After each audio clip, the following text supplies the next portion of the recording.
Hello, everybody. Just tell me if you can't hear me. I'm going to try to speak loudly.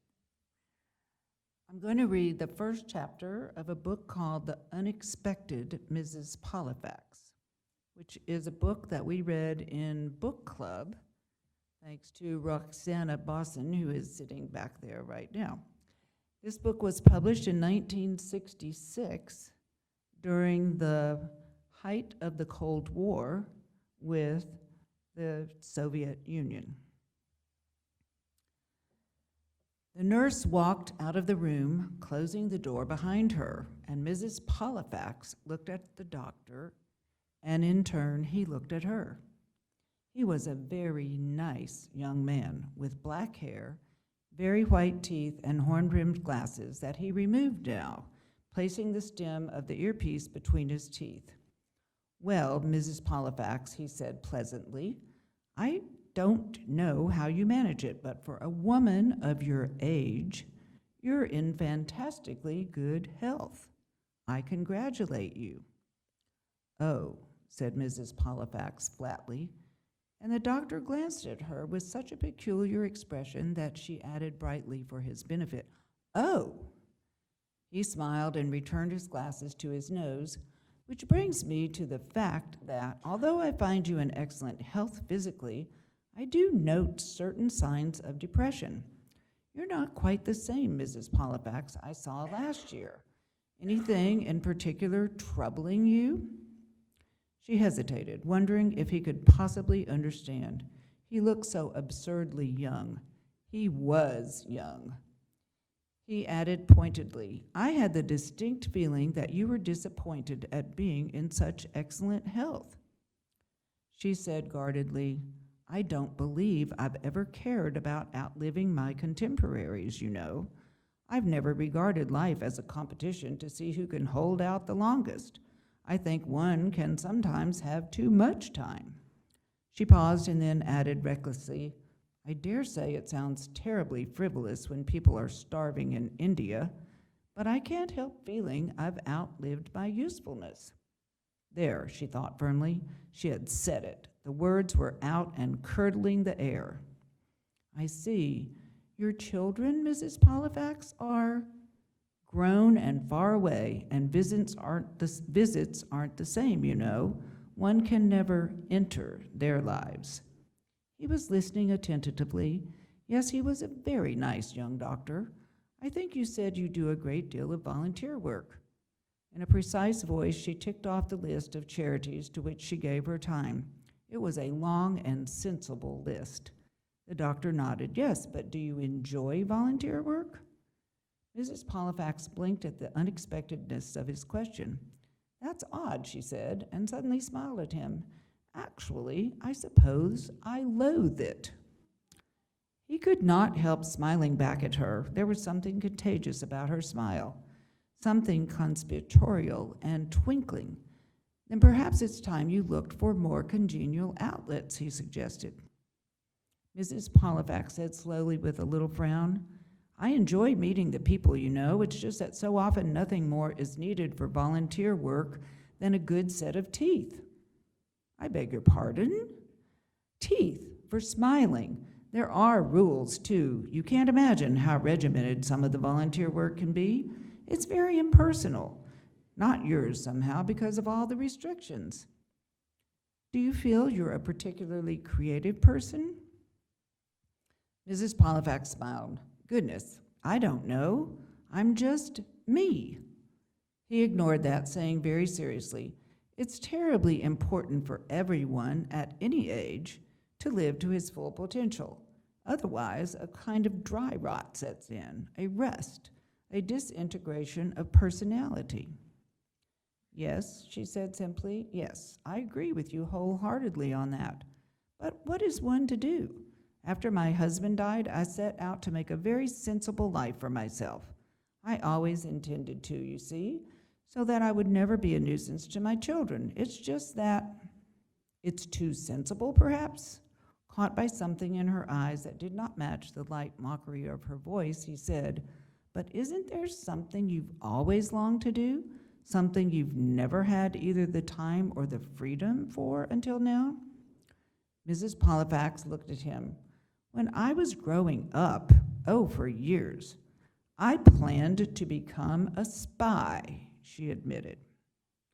The doctor threw back his head and laughed, and Mrs. Polifax wondered why, when she was being her most serious, people found her so amusing.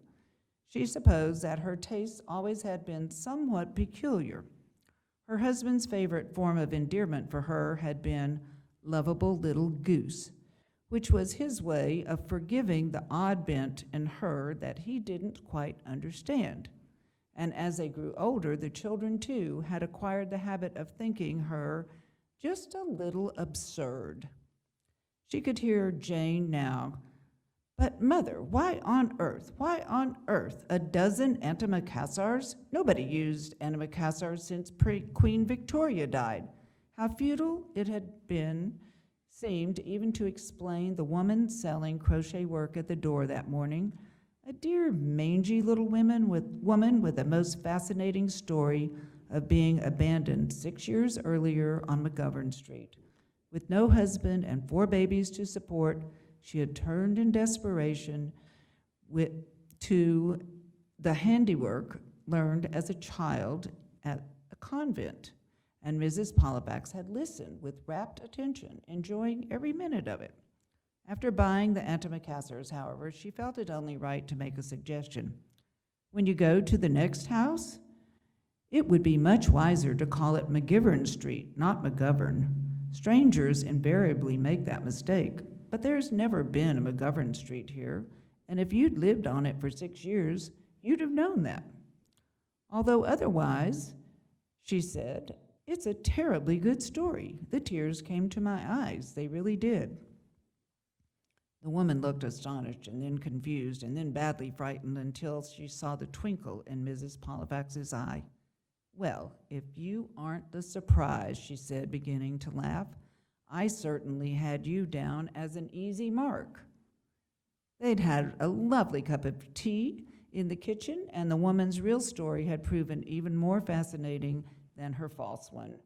And just to prove her basic honesty, the woman had offered to sell Mrs. Polifax the antimacassars at list price.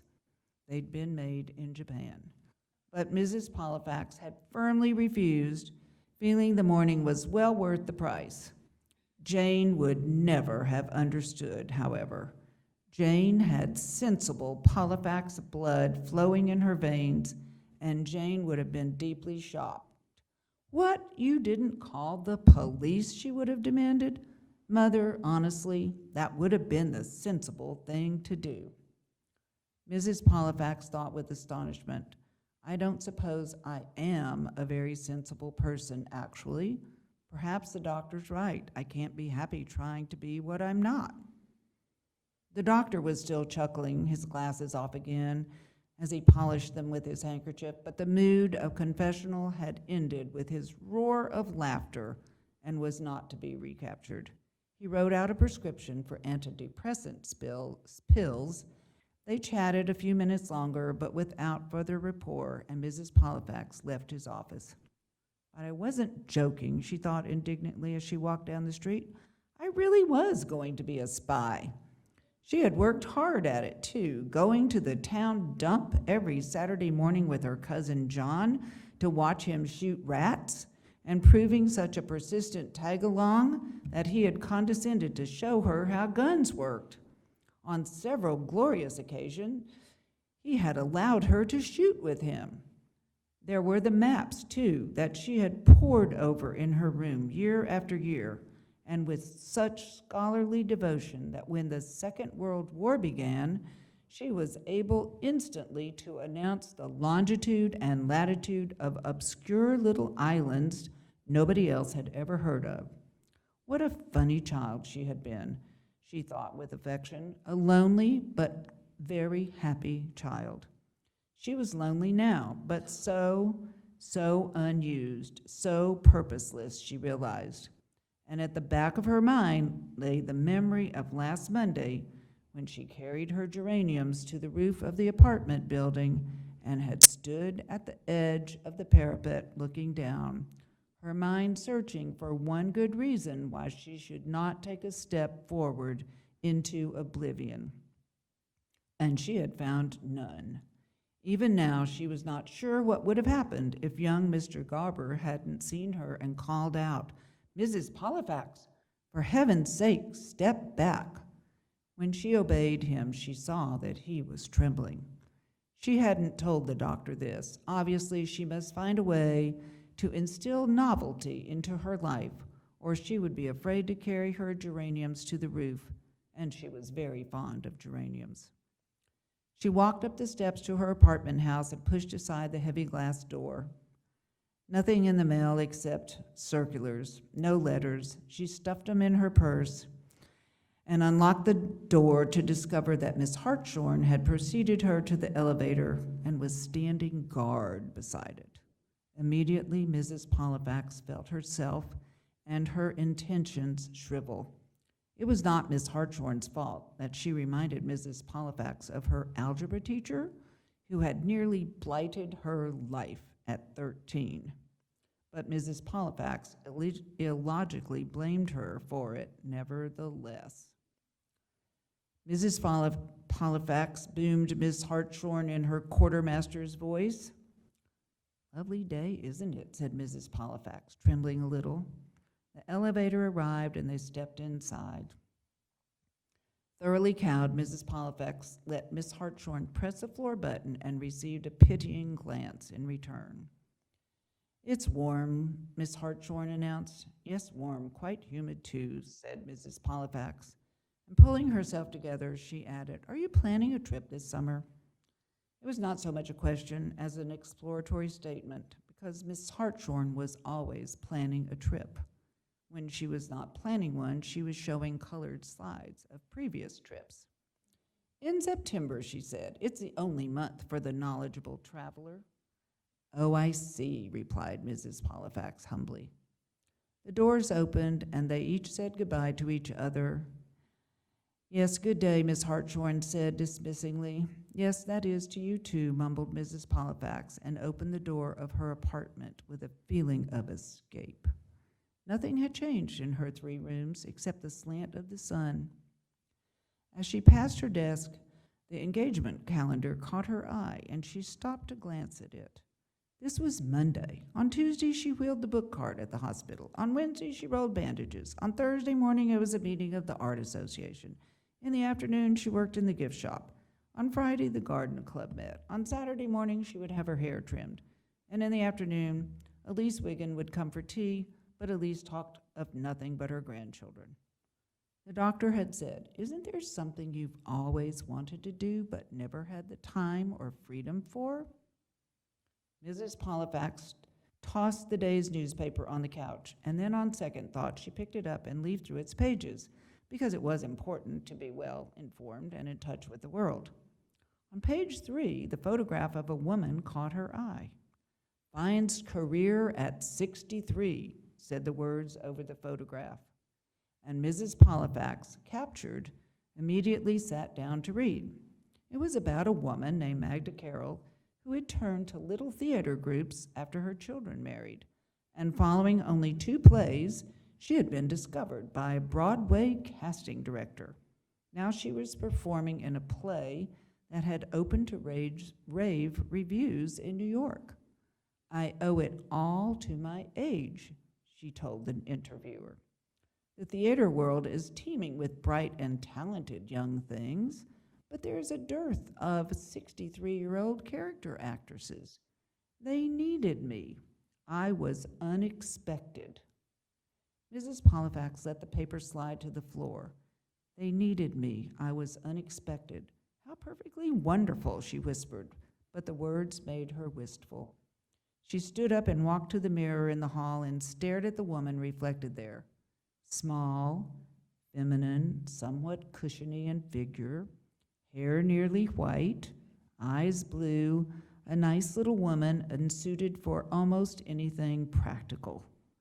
But wasn't there any area at all, she wondered, in which she too might be unexpected? Nonsense, she told herself. What she was thinking was absolutely out of the question. You could always try, she reminded herself. After all, nothing ventured, nothing gained, and you're a taxpayer, aren't you? Preposterous, unthinkable. But at the back of her mind, there remained the rooftop and how very nearly her right foot had moved into space. Isn't there something you've always longed to do? The doctor had asked. Of course it wouldn't hurt to ask, she began again, her way cautiously toward the idea once more. Just looking into the idea would be a nice little vacation from volunteer work. Now she was rationalizing because it was utterly insane. But I haven't visited Washington, D.C. since I was 11 years old, she thought. Think of the new buildings I've not seen except in pictures. Everyone should remain in touch with their own capital. She would go. I'll go, she announced out loud, and feeling positively giddy at her recklessness, she walked to the closet and pulled down her suitcase. On the following morning, Mrs. Polifax left by train for Washington.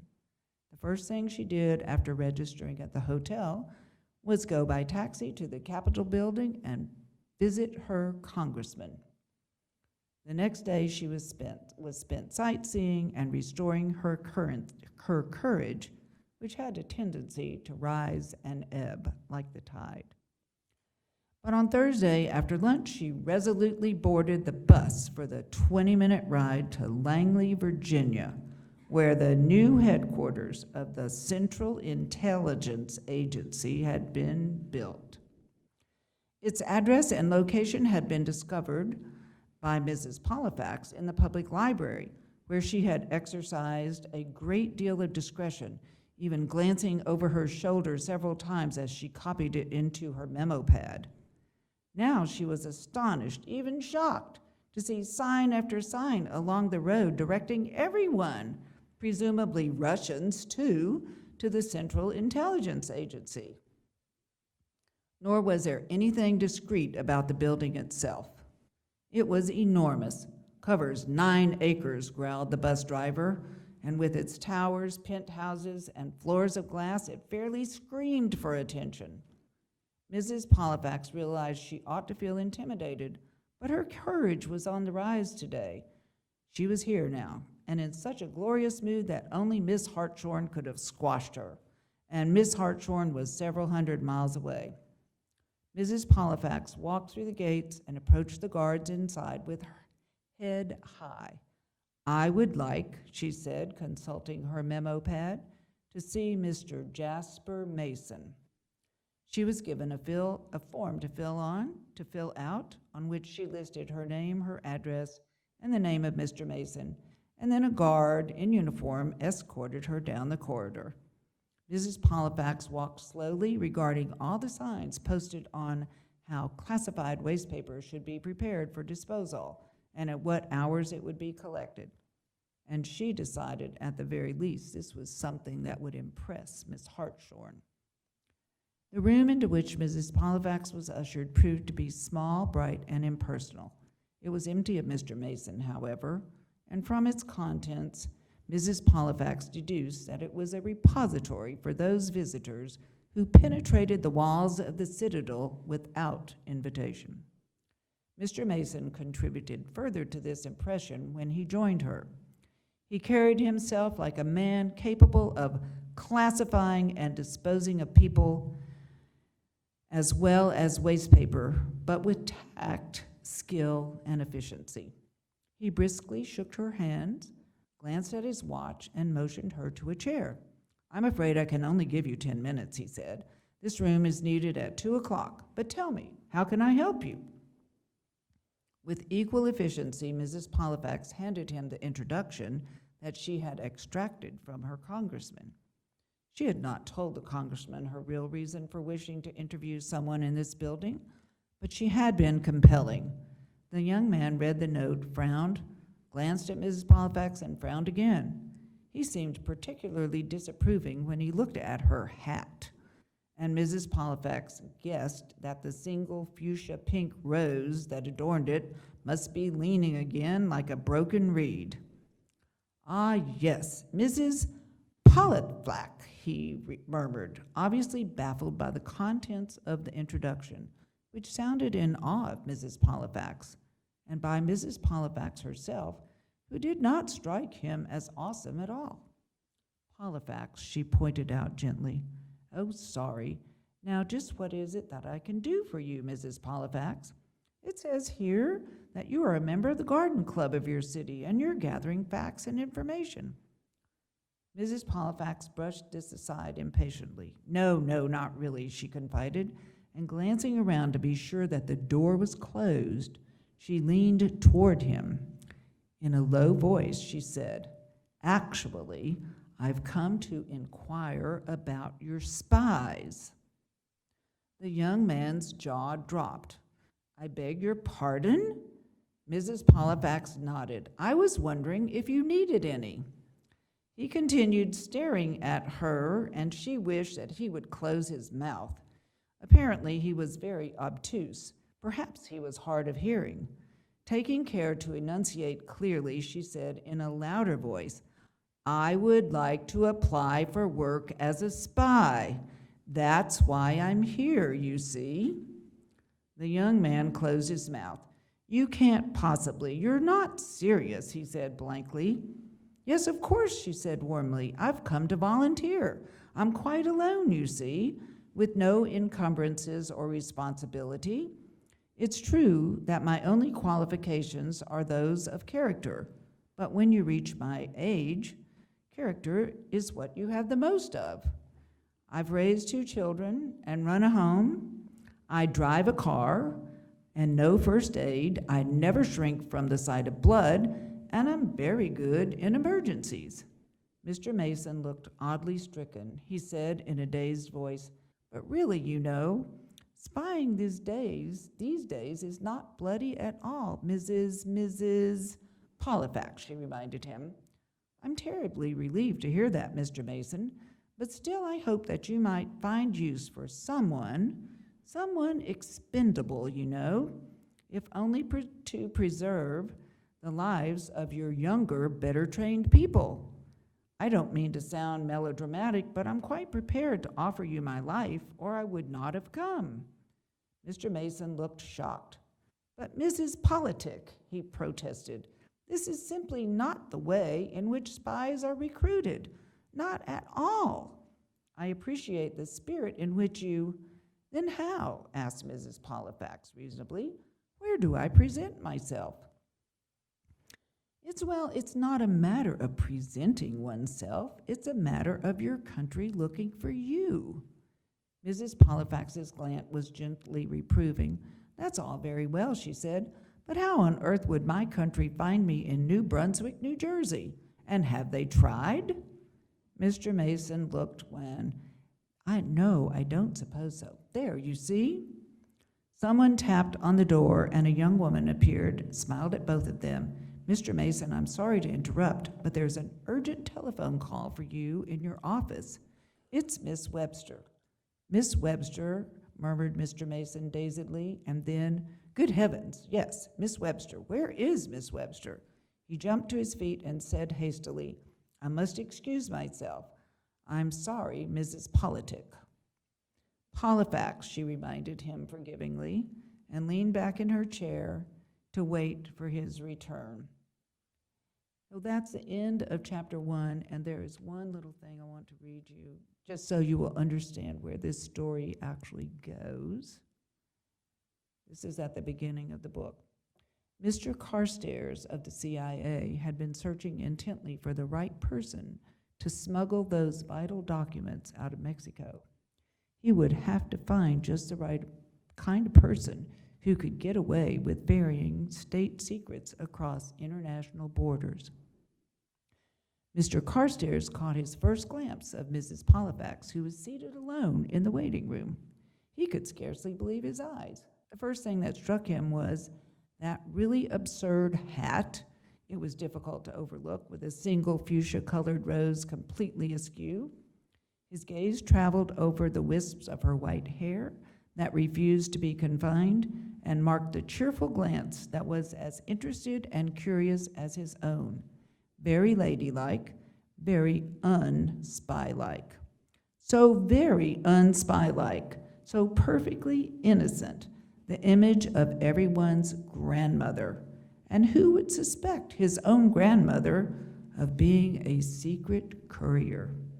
I'm Carstairs, he said warmly, taking her hand. Tell me, have you ever been to Mexico? So this was the first of a series of books which are entertaining and cute, kind of like this.